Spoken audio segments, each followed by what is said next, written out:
What if I told you that on the coldest winter nights, when temperatures dropped so low that even soldiers refused to march, there were men sleeping in the forest with nothing but trees, snow, and darkness around them, and somehow they survived? Imagine this for a moment.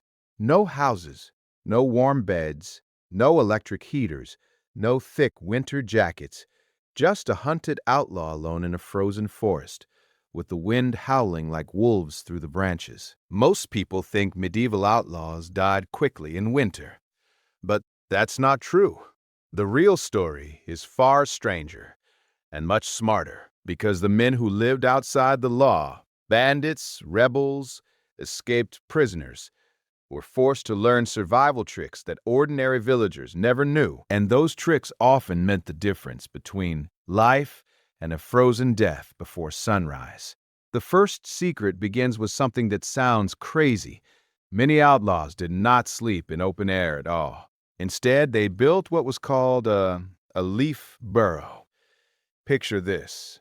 The outlaw would dig a shallow pit in the forest floor, just deep enough for his body. Then he would pack it with dry leaves, moss, and pine needles. But here's the clever part. He didn't lie on top of the leaves. He buried himself inside them.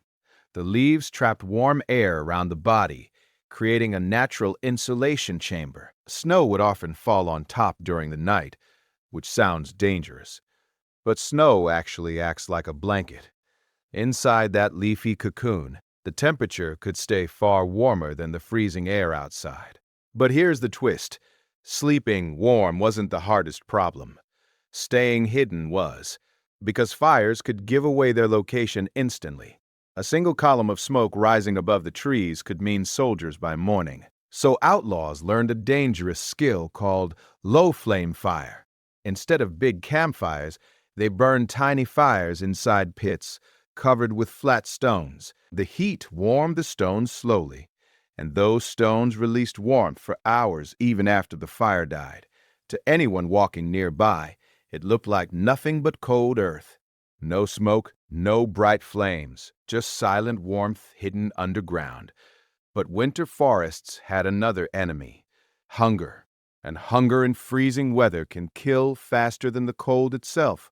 Here's where things get even more surprising. Many outlaws survived winter nights by eating something most people today would never consider food: tree bark, not the rough outer bark, but the soft inner layer called the cambium. In desperate winters, outlaws would scrape thin strips from pine or birch trees, dry them near a small hidden fire, and chew them slowly. It didn't taste good, but it contained sugars and nutrients that kept the body alive long enough to see another sunrise. And yet, even with food and warmth, the forest itself could betray them. Snow tracks, one line of footprints through fresh snow, could lead hunters directly to their hiding place. So outlaws developed a trick that sounds almost like something from a spy story. When traveling after snowfall, they would walk in streams whenever possible. Ice-cold water erased footprints instantly. Yes, it soaked their legs and nearly froze their feet. But it also meant soldiers and bounty hunters had no trail to follow. Survival sometimes meant choosing the lesser danger. And here's something few people realize. Many outlaws didn't sleep alone at all. Small outlaw groups would huddle together in tight circles during the night, sharing body heat like animals. Cloaks would be layered over the group, trapping warmth inside. The strongest men stayed on the outside, shielding the weaker ones from wind. It wasn't comfort, it was survival mathematics. Every bit of shared heat meant another hour of life. But the most chilling trick of all might be this one. Some outlaws deliberately chose to sleep under fallen trees. At first glance, that sounds like a terrible shelter, but fallen logs block wind better than standing trees. Snow piles against them, forming a natural wall. Outlaws would crawl into the narrow space between the log and the ground, pack it with leaves, and seal the entrance with branches. From the outside, it looked like nothing but a snow-covered log. Inside, A man could survive the entire night while soldiers walked right past him. And this is the part history rarely tells. Winter didn't just test their survival skills, it transformed them. By the time spring arrived, the outlaws who lived through those brutal months had become something else entirely, men who could read the forest like a map, men who knew which trees fed you, which snow sheltered you, and which silence meant danger. Kings had armies, castles, and armor. But these hunted men had something far more powerful. They had the forest itself. And in the dead of winter, when the world turned white and silent, the forest protected its outlaws better than any stone fortress ever could. The hardest part of surviving a meteor winter in the forest wasn't actually the cold. It was the night. When the sun disappeared, the forest changed completely. The temperature dropped fast, the wind grew sharper, and every sound suddenly felt like danger. For medieval outlaws hiding deep in the woods, night was the moment when survival skills truly mattered, because once darkness came, leaving shelter could mean death. Imagine lying inside a small pit of leaves while snow slowly falls above you. Your fire has already been buried to hide the smoke. The forest is silent, except for cracking branches somewhere far away. Is it a deer, a wolf, or a soldier searching the woods? Outlaws lived with that question every single night. But they had learned something important about winter for ests. Darkness could be used as protection. Most soldiers hated moving through thick forests at night. It was slow, dangerous, and easy to get lost. Outlaws knew this. So while villages locked their doors and travelers waited for morning, these hunted men often moved only after the sun went down. The moon became their lantern. Fresh snow reflected just enough light to see shapes between the trees. Moving at night allowed them to travel unseen, avoid patrols, and reach new hiding places before sunrise. But walking through a winter forest in darkness had its own deadly risks. One wrong step could break through thin ice on a frozen stream. A fall could mean a broken leg, and a broken leg in the wilderness meant certain death. That's why experienced outlaws followed an unusual rule. They moved slowly, but they never stopped for long. The human body cools quickly when standing still in freezing air, so even when exhausted, they kept walking in short bursts. 50 steps, pause, listen. 50 more steps. This rhythm kept blood flowing and prevented frostbite, and frostbite was one of the most feared enemies of winter survival. Fingers, toes, ears, and noses could freeze silently in the night. Once flesh froze, it often died, but outlaws developed a brutal solution. If their fingers began to lose feeling, they rubbed them hard with snow or slapped them against their own arms until pain returned. The pain meant blood was flowing again. It was harsh, but it worked. Another secret weapon against the cold was something surprisingly simple. Animal fat?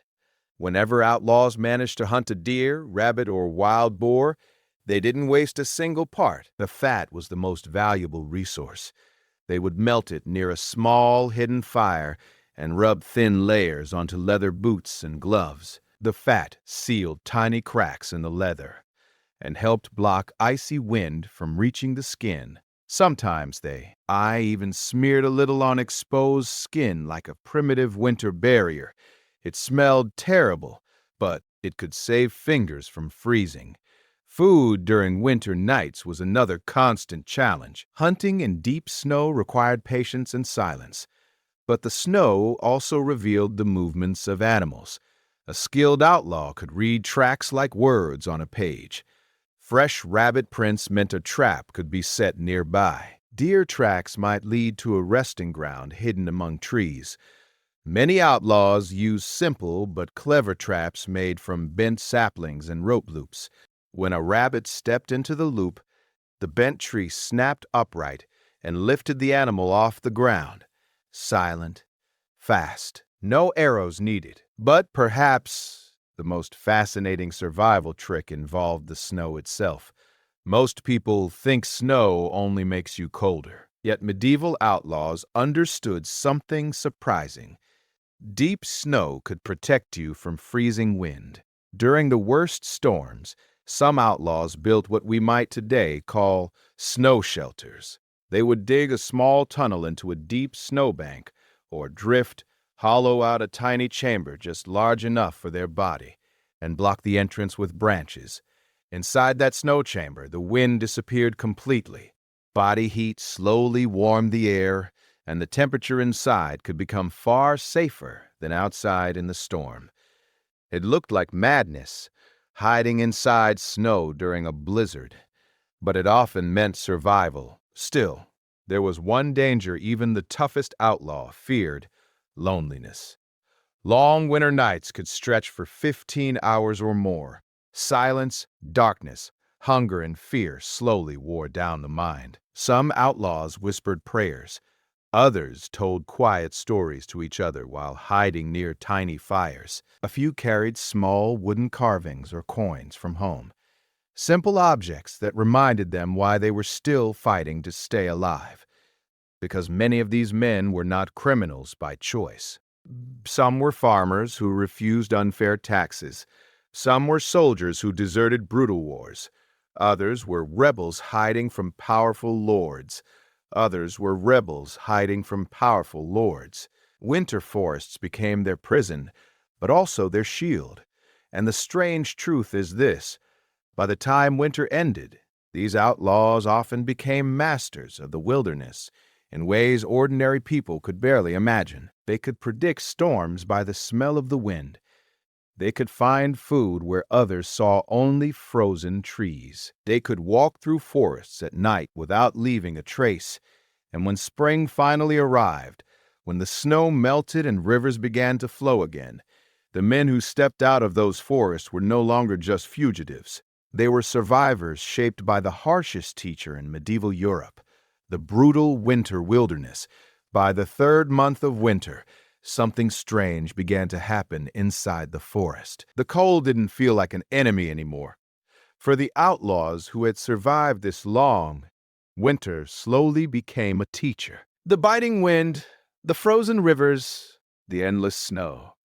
These things that killed ordinary travelers were now part of their strategy, because by late winter, soldiers searching the forest were the ones struggling, not the outlaws. Think about it. A royal patrol sent to hunt fugitives usually came from towns or castles. They wore heavy armor, rode horses, and depended on supply wagons. But deep winter destroyed those advantages. Horses slipped on ice. Armor became painfully cold. Wagons got stuck in snow-covered paths. The forest turned the king's hunters into slow, exhausted targets. Meanwhile, the outlaws moved like shadows between the trees. They carried almost nothing: a knife, a bow, a small pouch of dried food, and a thick cloak. That was enough. They knew which frozen streams could safely hold weight and which ones would crack beneath a boot.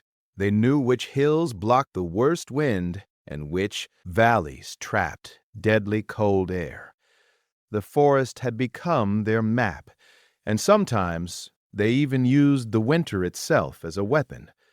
One trick was called the false trail. When snow covered the ground, every footprint became a message, but skilled outlaws could turn that message into a lie. A group might walk in one direction for several hundred steps, making sure their tracks were obvious. Then suddenly, they would double back, carefully, stepping in their own prints before slipping sideways into thick trees or rocky ground. Anyone following the trail would continue walking the wrong way for miles before realizing the fugitives had vanished.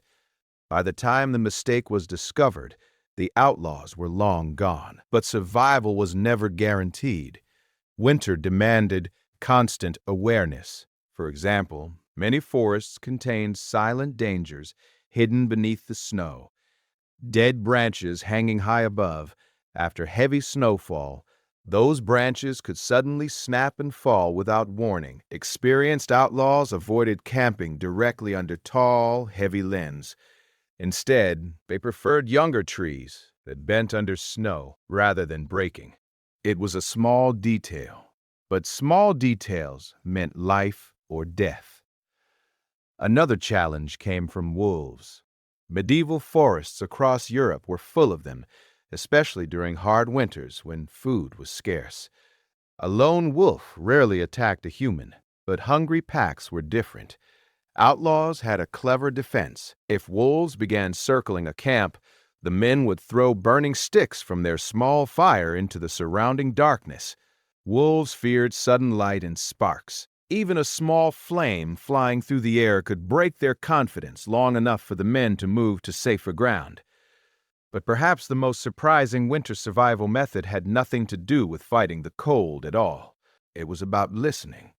In winter forests, sound travels much farther. Leaves are gone, frosts own the trees, snow absorbs echoes, and the air itself becomes sharper. A snapping twig 200 meters away might be heard clearly in the stillness of night. Outlaws used this to their advantage.